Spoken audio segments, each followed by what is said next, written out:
Live from WRAL News Headquarters in Raleigh, your number one source for local news. WRAL News, coverage you can count on. Lots of fog in the Triangle area this morning. We're taking a live look at downtown Raleigh. Coming up, I'll show you where the foggiest areas are as you're heading out the door. And it's a long recovery effort on the coast where more than 100 roads are closed because of flood damage there. A first-hand look Governor Roy Cooper will be getting today at all the work that needs to be done. And all eyes on the Federal Reserve this morning. They're expected to cut interest rates. We'll tell you by how much next. And a special treat this morning for the Triangle's first responders, the free breakfast that's being offered to them as a thank you. Hint, it involves Chick-fil-A, and not gonna lie, Chicken Minis sounding really good right now, but breakfast is gonna have to wait. First, we have a lot of news to tell you about on this Wednesday morning. Thank you for joining us. I'm Renee Chu. And I'm Jeff Hogan. Yeah, thanks for making us part of your routine here. And as you get started here, anything but a routine look. When you go outside, you're gonna see some fog in some areas. It could affect your morning commute. Could be inconvenient for a lot of folks. Elizabeth Gardner in the WRAL Severe Weather Center with that look at Raleigh. Yeah, we're going to take a look here from the North Carolina Museum of Natural Sciences down through Jones Street, and you can see it is foggy out there this morning. So what happened is we had a lot of rain set up just in a small area, including Wake County, Durham County, parts of Johnston County. Those are areas where we're more likely to see fog this morning. You can see we've now dropped down below 1/10 of a mile of visibility at RDU. So be especially careful out there. We're looking at about a half a mile of visibility in Rocky Mount, but most of the poor visibility that we've seen on cameras this morning has really been right around the Triangle. But this is also where we tend to see most of the traffic. And so as we get through the morning, Ken may be following some backups that you'll have to deal with. Mid-60s in Durham and Raleigh, 71 up in South Hill, and 61 down in the Sandhills this morning. We do have a chance of some scattered storms this afternoon. We're going to see some sunshine around lunchtime, and then those storms will break out, and we'll go over that hour by hour with Futurecast in just a little bit. This afternoon's high, 81, Ken. At 6:01, Elizabeth, as you just aptly pointed out, we've got some foggy conditions here, and this map shows you exactly where we're talking about. Parts of Raleigh and all points west in the red shaded area, that's about a quarter-mile visibility. You see the orange shaded area, most of Raleigh, that's about a half-mile visibility. You go a little farther east, Garner and Wendell and Knightdale, you're looking at a 1-mile visibility. Definitely something to watch this morning. And this is what you're going to see when you go outside this morning and head into the car. I-40 and Wade Avenue, you can barely make out the traffic. I would really encourage you to leave the house a little earlier than usual because a lot of times you'll be looking at a backup. So I'll be here to keep you posted this morning. Ken, thank you. In the last hour, University Drive in Durham reopened after being blocked by a fallen tree. The WRAL Breaking News Tracker got a look at the situation just before 2 this morning. The tree came down near Blackwell Street and brought some utility lines down along with it. We checked the Duke Energy outage map, and it does not show any power outages in that area. Today, Governor Roy Cooper is headed to the coast to get a closer look at the recovery effort after all that severe flooding from Monday's storm. He plans to meet with local emergency management officials there, and he is going to start his tour in the hard-hit area of Southport. Jeff, a major road in and out of Southport at the coast is still closed this morning after Monday's torrential rains. Flooding is cutting parts of Highway 17 off, along with other major roads like 211 and 133. The state DOT is reopening the highways as a top priority, but they have to wait for the water to recede before they can fully assess the damage. People living nearby are being forced to get creative to get around.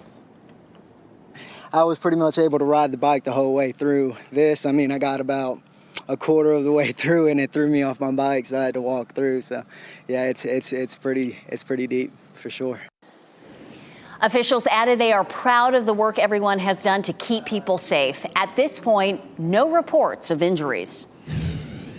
Your time is 6:04 here in the WRAL Live Center. If you're going to be heading out today, something to keep in mind in terms of your morning commute, we're seeing there are some weather-related closures from post-tropical cyclone 8. And actually, if you go to drivenc.gov, it'll show you here on the map. There's a little button over here. You click that. And then if you move over to the map, it'll show you at least 23 active incidents, it says, on the main roads here. Let's give you one example this morning by zooming in up here. Notice it says here on Mangum Dairy Road near Kimmy Road, this is near Wake Forest. In both directions, there is that road closure that's happening. happening, and it's going to be in effect until 10 o'clock this morning. Let's get one more example here. Over in this direction, let's see, we got Lower River near Cletus Hall Road, northeast of Sanford in both directions in Lee County. Again, this is in effect until 8 o'clock this morning. So it's not a bad idea. Again, if you look at the bottom of your banner, drivenc.gov, go to the website, click that little tab, and see if there's a road closure on this map that corresponds with your morning commute. The path to November's presidential election is running through North Carolina again today. Former President Donald Trump's running mate, Senator J.D. Vance, will be in Raleigh this afternoon for a campaign rally. WRAL's Laura Levine joins us from Union Hall in downtown Raleigh. This will be the first visit to Raleigh as VP nominee. Jeff, good morning. The doors will open here at Union Hall around noon, where Senator J.D. Vance is expected to speak to up to 700 people. Now, the latest surge in visits from presidential nominees and their surrogates comes as latest polling shows where this is going to be a very tight race in North Carolina when it comes to these candidates hitting the campaign grounds, trying to get the 16 pivotal electoral votes here. Now, Trump's running mate plans to speak on inflation, grocery costs, in the housing market, according to the campaign. Vance was just in Greenville over the weekend, where he said it would be very hard for the Trump campaign to win in November if it does not hold on to North Carolina. His stop today comes a day after Democratic vice presidential nominee Tim Walz rallied in Asheville. And former President Donald Trump, he will close out the rallies this week with a rally in Wilmington on Saturday. This will be his first stop back here in North Carolina since the second assassination attempt. As far as J.D. Vance, he will be making his remarks today at 3 p.m. Laura Levine, WRAL News, we're live in Raleigh. Tonight, former President Donald Trump will be on Long Island for a campaign rally. Authorities there say security will be tight for the event. That comes just days after the second attempt on Trump's life. Last night, Trump was in Flint, Michigan for a town hall event. He talked about the messages he got from President Biden and Vice President Harris after the incident at his Florida golf club Sunday. President Biden called me yesterday. It was very nice. We had a very nice conversation. A little while ago, I got a very nice call from Kamala. No, it was very nice. It was very nice. Trump's comments come after he unleashed a series of attacks on Monday, blaming Biden and Harris for creating a culture of hatred and abuse in politics. Meantime, Renee, Vice President Harris spent Tuesday in Philadelphia. She participated in a panel for the National Association of Black Journalists. She said the message she shared with Trump is the same she's been sharing all along. I checked on him to see if he was okay. Yeah. And I told him what I have said publicly. There's no place for political violence in our country. Harris will team up with Oprah Winfrey tomorrow for a national live-streamed event. Covering Wake County today, first responders can get a free breakfast in Raleigh as a salute to their service. WRAL's Kelsey Coffey joins us from the Chick-fil-A on Six Forks Road near Wake Forest Road. And this comes as a first responders appreciation ceremony is also happening today. Kelsey, good morning. Jeff, good morning to you and good morning to all of our first responders. So if you're not able to make that appreciation breakfast, they are giving away free Chick-fil-A biscuits at 2 Chick-fil-A locations in North Raleigh. This one here, this is the Midtown location. And then the other location that's giving away free biscuits is at the intersection of Six Forks and Strickland. You can see video of first responders grabbing their free breakfast last year. First responders just come in your uniform or with your ID to claim your free biscuit. This is just a small way to say thank you. Today's Chick-fil-A giveaway is happening in conjunction with the Greater Raleigh Chamber First Responder Appreciation Breakfast. More than 450 first responders are expected to attend this morning. WRAL's Dan Haggerty will be emceeing the event. WRAL is a proud community partner.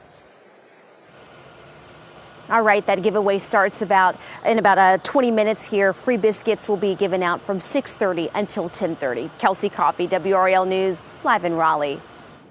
It's a big day for the U.S. economy. The Federal Reserve is meeting, and it's finally expected to cut interest rates. WRAL's Michelle McConaughey is here now with what we can expect. Michelle. Yeah, Renee, finally, the Fed is expected to cut rates for the first time in more than 4 years. But the big question this morning is by how much? Will it be the traditional quarter percentage point, or will the Fed take an aggressive first step and go 50 or half a point? The economic data argues that they'll go for a quarter of a percentage point. A direct impact the Fed has on Americans is that rate cuts make it less expensive to repay certain loans. If you are hoping to buy a home or if you are hoping to sell a home, this probably changes the calculus for you at least a little bit. And experts say if the Fed goes too far in efforts to lower inflation, it could result in a recession. But whatever the outcome, some consumers have already begun to benefit from the anticipation. Mortgage interest rates have hit their lowest level since February of 2023. The Federal Reserve will announce its decision at 2 o'clock this afternoon. Red Hat Amphitheater is staying in Raleigh. The City Council approved a plan to move it 1 block south to West Lenoir Street. The move would permanently close South Street between Dawson Street and McDowell Streets. It's all part of the plan to expand the Raleigh Convention Center. Officials expect Red Hat to be set to go for music in 2026. Thousands of people in Lebanon are hurt after a targeted Israeli attack. Hezbollah's vowed to retaliate after the strike killed several people and injured thousands of others. Plus, a message on a traffic sign in Chapel Hill had many drivers doing double takes. What some are saying about the message posted on this digital sign. And it's a foggy start, especially in the Triangle. Take this live look at Apex right now. I'll show you where the fog will be the densest as you're headed out the door. As you get into your car, tune to WRAL News Plus on your radio. In Raleigh on 99.3 FM. In Durham, 96.5 FM. And everywhere on 101.5 HD3.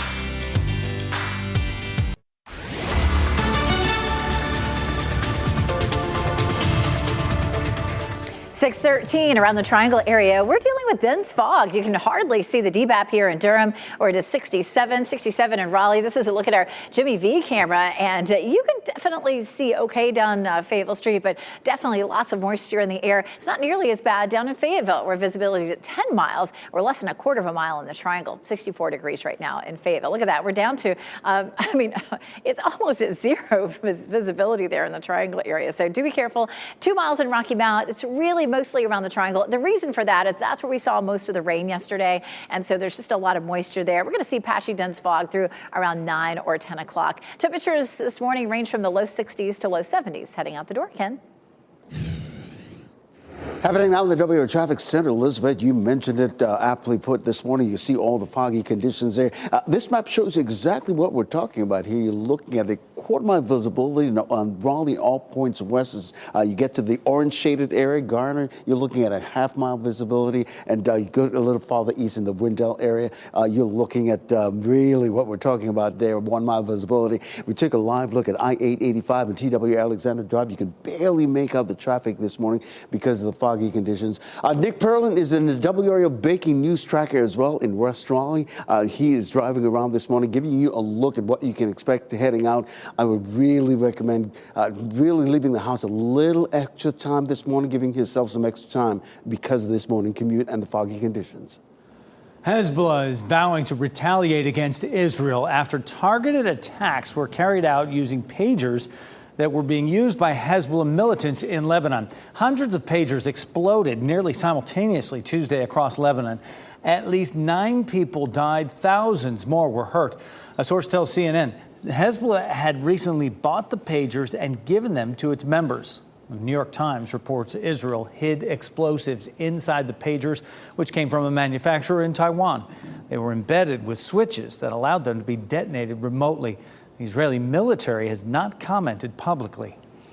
Another former employee of OceanGate is calling attention to glaring safety issues he saw before the Titan submersible's doomed voyage. Former operations director David Lockridge testified during the second day of a Coast Guard hearing into the disaster on that mission to view the Titanic wreckage. He said the company was motivated only by money, disregarding safety in the process. Cost cutting, bad engineering decisions. I would say that's the two main things. the desire to get to the Titanic as quickly as they could to start making profit. Lockridge says he was fired after pointing out issues he spotted in an inspection report. 5 people, including OceanGate's CEO, died when the sub imploded during its mission last year. A digital traffic sign on UNC Chapel Hill's campus that was altered to read CH loves Trump had some drivers doing double takes. The sign in question is on South Columbia Street. UNC says a staff member was alerted to the message Monday and it was deleted. Most digital signs, such as this, have a passcode for protection. It's unknown how the person who changed the sign was able to gain access. New data is out this morning that shows how teens are using artificial intelligence and how little parents are aware of it. Watchdog group Common Sense Media finds 7 out of 10 teens are using generative AI, mostly for school or homework. Only 37% of parents in the study said they were aware of their kids using it. This morning on Today, the organization's CEO analyzes what this means for families. The biggest takeaway for me is that AI is moving very fast, that parents and teachers are pretty much out of the loop, so that young people are using AI platforms with virtually no guidance. And coming up on Today, what you can do now with your child to help get caught up on the AI curve. Today airs at 7 o'clock after this newscast on WRAL. Did you catch a view of the moon overnight? Kevin McKenna in Falls Lake shared this gorgeous picture of the harvest supermoon. And if you're looking at just the right time, you may have noticed the top part of the moon disappear. Well, Dennis Oglesby of Sanford shared this photo of that partial lunar eclipse that was visible last night. A double treat, and originally we thought maybe there was going to be a lot of cloud cover that would interfere with the viewing, but we had just the right window. Meteorologist Elizabeth Gardner in the WRAL Severe Weather Center. You're getting some lovely photos. Yeah, thanks to all of you for sending your Weather Watcher photos in. Janet Holder from Broadway sent us this one, really nice photo of that partial lunar eclipse from overnight last night. As cloudy and drizzly as it was during the day, it was a very short window because now we're looking at fog in a lot of places. But where it's not foggy, you might have caught a glimpse of the moon just a little while ago. The sun's going to start to come up here shortly, so your window is going to close pretty fast. WRAL.com, search Weather Watchers. We would love to see your photos, whatever's happening in your backyard. If you're in the Triangle, this is what's happening in your backyard. Lots of fog. You can see the lights here in the eastern part of Wake County shining up, but underneath the foggy conditions that are starting to develop across the area, and it's affecting a lot of us in the Triangle. Not seeing it in a lot of other places. However, even though Fayetteville's visibility is showing up at 10, it shows up at 5 miles in Goldsboro. There are likely to be some rural areas where we're looking at a good bit of fog in some low-lying spots. Here's what's happening. We continue to have a lot of moisture from our tropical system lingering across our area. The low still hanging out in South Carolina. So we will have a chance of some afternoon and evening thunderstorms today and tomorrow, but we'll also have some sunshine for parts of the day today. Some of that rain could end up being heavy. Right here is where that low is. That was potential tropical cyclone number 8. Yesterday, we had a boundary set up here right around the Triangle area from Goldsboro through Raleigh and Durham. That moved northward overnight, and that's where we'll have the best chance of some scattered storms up near the Virginia line or say from Durham northward. Notice Futurecast just starting to pop up a little bit down into the south as well. This low pressure system with us again tomorrow for a chance of storms, but gradually over the weekend, it starts to pull away from us. It's going to leave us with a gorgeous weekend, lots of sunshine and a nice drop in our humidity. So we have that to look forward to. But in the meantime, 40% today and tomorrow, just a 20% chance of rain on Friday. How much rain? Not a whole lot. Best chance is going to be up near the Virginia line today with maybe 1/4 of an inch. And we've had a lot of rain. We're still on track for the 3rd wettest year at RDU. And look at this. Here's why. We had 9 inches of rain in July, almost 9 in August, and 7 so far in September. It has been very, very wet. Outdoor plans this weekend, though, look good. It's a green light for Saturday and Sunday. We may see a little bit of cloud cover, but it's still looking good. A 60% chance that a storm that's out in the Atlantic could redevelop. It was Gordon. But here is what we're watching for next week. We may have some development down in the Caribbean that moves into the Gulf, and that would happen next week. We'll have a closer look at that as it gets closer to us. In the meantime, enjoy some beautiful weather weather for the weekend, Ken. At 6:21, Elizabeth, the foggy conditions you just mentioned, we have an opportunity to show you it with our live traffic sensors this morning. That Raleigh and all points west, you're looking at a quarter-mile visibility. The orange shaded area around Garner, you're looking at a half-mile visibility. And you go a little bit farther to the east, you're looking maybe at a 1-mile visibility this morning. We're just getting reports from our friends at Wake 911 about some type of crash on Falls River Drive and Durant Road. I'll check that out and let you know if it's going to continue to affect your morning commute at all. But this is what you can expect going out. I-440 and Wake Forest Road, you can see the foggy conditions. We also have Nick Perlin in the WRAL breaking news tracker there in West Raleigh. He is on Trailwood this morning. Not much traffic to report, but I got to tell you, give yourself some extra time this morning heading out because of these foggy conditions. Ken, thanks for that. Wake County Schools leaders are pushing back against private school voucher expansion. Some board members say that money should have gone toward public schools instead. And more exhibits are coming to Marbles Museum. How the Raleigh Museum plans to use a $6 million grant to help your child envision their future. This What's Trending report, sponsored by Rug & Home. Robert Pattinson is living life after life after life in his new movie. Ken Smith here now with What's Trending this morning, Ken. Yeah, Jeff and I talk about a new age version of Groundhog Day, right? The first trailer is out showing Pattinson in the sci-fi pick Mickey 17. I'm sure you're used to it by now, but what's it feel like to die? Even on my 17th go-around. Yeah, Pattinson's character gets a job where he's sent on dangerous missions and is regenerated every time he dies. Bong Joon-ho is the director. You know his work from his Oscar-winning movie Parasite back in 2020. So we'll have to wait until 2025. It's just January, late January when this comes out. But Warner Brothers had to spread out their releases. They're having such a good go at it with Beetlejuice right now. They just need to wait for this one. But what a neat concept, right? You live to tell about it. Yeah. Very intrigued by the premise. Yeah. Looking forward to it. Hey, celebrity nuptials trending this morning. In a new Instagram post, singer Charlie Puth is sharing pictures from his recent wedding. Puth married Brooke Sansoni at his family's house earlier this month. Yeah, they had the ceremony right there on the driveway. They danced their first dance to Bruce Springsteen's Jersey Girl as a nod to their origin love story in New Jersey. I was trying to see if he sang at their reception, but you know, he's busy being the groom, so yeah. Simple and elegant. There's a DJ. Nice picture, black and white touch there as well. Ken, thanks. This morning, first responders can get a free breakfast as a thank you. We'll show you the awards ceremony happening today in their honor. And it's foggy out there, at least in the Triangle area. We're taking a look from our Jimmy V camera down Fayetteville Street. Can't even hardly pick out Memorial Auditorium. I'll show you what it will look like as you're headed out the door. Sean Diddy Combs will be back in a courtroom today after spending the night in a federal detention center. Why the judge in his sex trafficking case denied the music mogul bond.